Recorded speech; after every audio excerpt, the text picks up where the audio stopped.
믿음의 조상 아브라함이 있습니다. 이 아브라함은 인류 최초로 나라고 하는 그런 범위를 뛰어넘은 사람인데 100세에 낳은 이 외아들 이삭마저도 번제로 드리고 나라고 하는 그런 존재를 하나님 앞에서 부인을 했는데 우리가 인생 살면서 내 것만을 붙잡고는 이 은혜스러운 은혜 충만한 인생을 살아갈 수가 없습니다. 내가 받은 이 은혜를 다른 사람에게 전하고 땅끝까지 전하기 위해서는 선택받았다고 하는 그런 생각이 참 중요하지만 이스라엘 백성은 선민사상, 선택받았다 이런 선민사상만 갖고서 내 것만 추구하다가 멸망의 길로 들어가게 되었습니다. 신약성경 마태복음 6장 33절입니다. 너희는 먼저 그의 나라와 그의 의를 구하라. 그리하면 이 모든 것을 너희에게 더하시리라. 참 이 말씀은 참 은혜가 충만한 말씀입니다. 하나님의 나라와 하나님의 의를 구하면 먹고 마시는 것을 구하지 않아도 이 모든 것을 다 주시겠다. 아주 놀라운 말씀입니다. 할렐루야. 여기서 이제 하나님 나라의 이제 의라고 하는 것은 이제 righteousness, 옳다, 맞다, 옳다 이런 뜻인데 이것은 도덕적으로 옳다. 또 우리가 흔히 얘기하는 이제 권선징악이라고 그러죠. 권선징악의 의미가 아니다라고 하는 것입니다. 예전에 그 영화 보면 이제 마카로니 웨스턴이라고 그래가지고 서부 영화 보면 이제 권선징악이죠.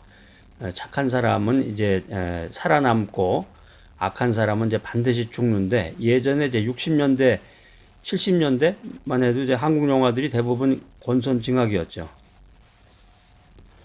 여러분 구약 성경 아모스서 5장 24절 한번 찾아보세요.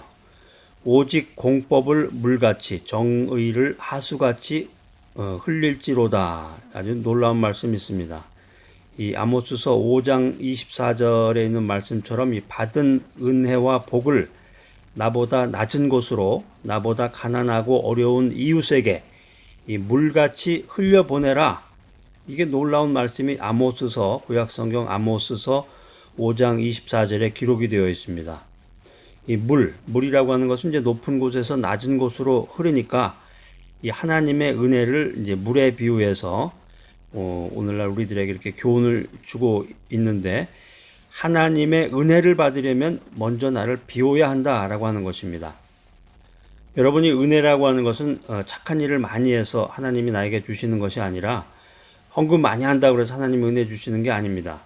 은혜라고 하는 것은 받을 수 없는 자격을 가지고 있는 사람에게 아무런 받을 수 있는 자격이 없어요. 그런데 하나님께서 무조건적으로 아무 조건 없이 나에게 베풀어 주시는 호의다.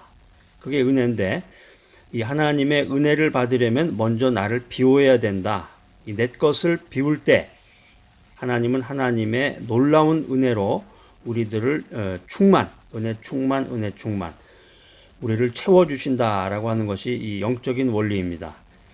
내 것을 버리고 나의 이 자유의지를 내려놓지 않고서는 이 하나님의 은혜가 나에게 충만할 수가 없습니다. 내 것을 자꾸 내려놓음으로써 받는데 성공하라.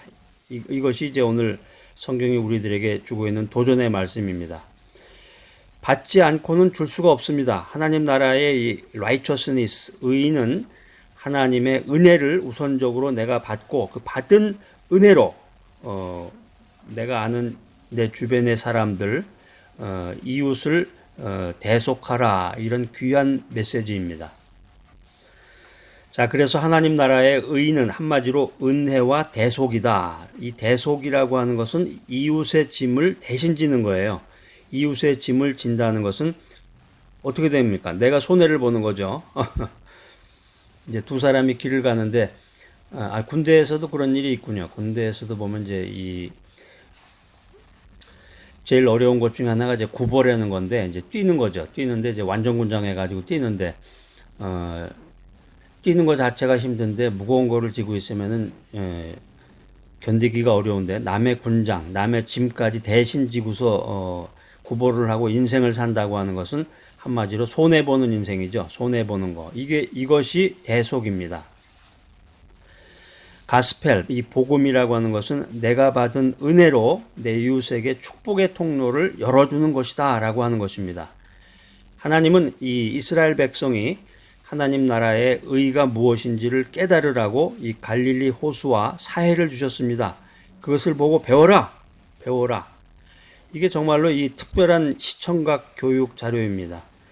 갈릴리 호수, 여러분 이제 그 성지순례 다녀오신 분도 계시겠지만 이 갈릴리 호수 위에는 헐몬산이 있습니다. 이 산에서 눈 녹은 맑은 물이 흘러와서 이 해발 약 2m 되는 곳에 있는 이 레이크 훌레에 전부 모이게 됩니다. 이 레이크 훌레의 물이 해저 212m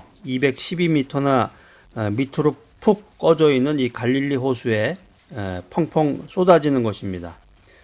무려 200m가 넘는 이 낙차 때문에 밑으로 흐르는 이 물의 속도가 굉장합니다. 이렇게 맑은 물을 받은 후에 갈릴리 호수는 하루에 무려 60만 톤의 물을 밑으로 흘려보내게 됩니다. 바로 이처럼 생명수를 받아서 밑으로 흘려보내는 것이 하나님 나라의 righteousness다. 하나님 나라의 의다라고 하는 것입니다. 하나님의 은혜를 받아서 아래로 대속하는 것을 이 갈릴리 호수가 우리들에게 시청각 교재로 짠 하고 보여주는 거죠. 이 갈릴리 호수는 맑은 물을 받아서 밑으로 흘려보내기도 하지만 동시에 밑바닥에서 이 샘이 솟아납니다. 우리가 기도할 때 은혜의 샘이 솟아납니다. 말씀으로 내 안에 있는 악한 생각들을 쓸어버리고 밑으로 가라앉아 있는 이 죄와 허물과 상처들을 기도를 통해서 걸러내어야 합니다. 이것이 믿음 생활입니다. 이것이 기도 생활입니다. 성령님의 인도를 받아서 기도할 때, 말씀을 입으로 시인할 때 이 은혜의 샘이 솟아오르게 됩니다. 이렇게 자신을 정결케 하고 받은 생명수를 아래로 흘려보내면 우리 주변이 아름다워집니다. 이게 바로 갈릴리 호수 주변이 아름다운 이유입니다. 또 사해는 어떻습니까, 여러분? 사해는 무엇을 보여주고 있습니까? 사해라고 하는 건 이제 죽은 바다라는 뜻인데, 한자로 사해, 죽은 바다라는 뜻인데, 사해는 생명수를 받는데 받기만 하고 주지 않는 곳이 사해입니다. 여러분 믿음 생활할 때 열심히 성경 공부하고 기도 생활하고 또 뭐 심령 부흥회, 성령 부흥회 열심히 은혜만 받으러 쫓아다니고 받기만 한다. 이게 사해와 같은 인생을 사는 거죠. 죽은 거죠. 내가 받은 복을, 내가 받은 축복을, 내가 받은 은혜를 이웃에게 흘려보내지 않으면 여기서 쓴뿌리가 나는 거예요. 그래서 믿음의 사람, 하나님 중심으로 인생을 사는 사람들은 열심히 받은 은혜를 흘려보내야 된단 말이에요. 이웃에게 축복의 통로를 열지 않았는데 어떻게 주변이 아름답겠습니까? 갈릴리 호수와 같이 자꾸 물을 흘려보낼 때 내가 받은 복을 흘려보낼 때 내 주변이 아름다워지는 것입니다. 예수님께서 이제 시험 받으신 곳, 또 다윗이 도망 다니던 이 유대 광야는 사해 바로 옆에 있어요. 은혜를 받아서 축복을 받아서 나누지 않고 혼자 자기만 갖고 우리가 이제 인마이 포켓이라는 이제 그 용어를 사용하는데, 은혜 받았다, 축복을 받았다, 자기 그 지갑에다만 싹 넣어놓는다, 품속에다만 간직한다, 이러면 안 되겠죠. 은혜를 받아서 축복을 받아서 자신의 것만을 붙들고 있으면 바로 우리 옆에 광야가 생기는 거예요. 바로 우리 옆에 사막이 생겨나게 됩니다. 우리 주변에 보면은 교회에서 직분도 받고 타이틀도 있고 또 모태신앙이고 뭐 교회 다닌 지 오래됐고 기도 생활 많이 하고 성경도 많이 하고 여러 가지 은사와 능력을 가졌는데 주변에 친구가 없고 인생을 삭막하게 살아가는 사람들이 있습니다. 그러니까 이런 사람은 하나님이 주신 이 놀라운 은사를 받아서 사해와 같이 자기 혼자만 즐기고 사는 거예요. 자기 의만 주장하면 이웃에게 따돌림을 받고 이 주변이 삭막해지는 것입니다. 사랑하는 여러분, 오늘 이 귀한 메시지 들으시는 여러분들, 우리는 축복의 사람입니다.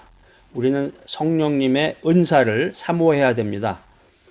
내가 가진 것이 얼마 없지만 하나님은 쓰면 쓸수록 이 귀한 은사, 은혜를 더욱더 풍성하게 우리들에게 채워주십니다.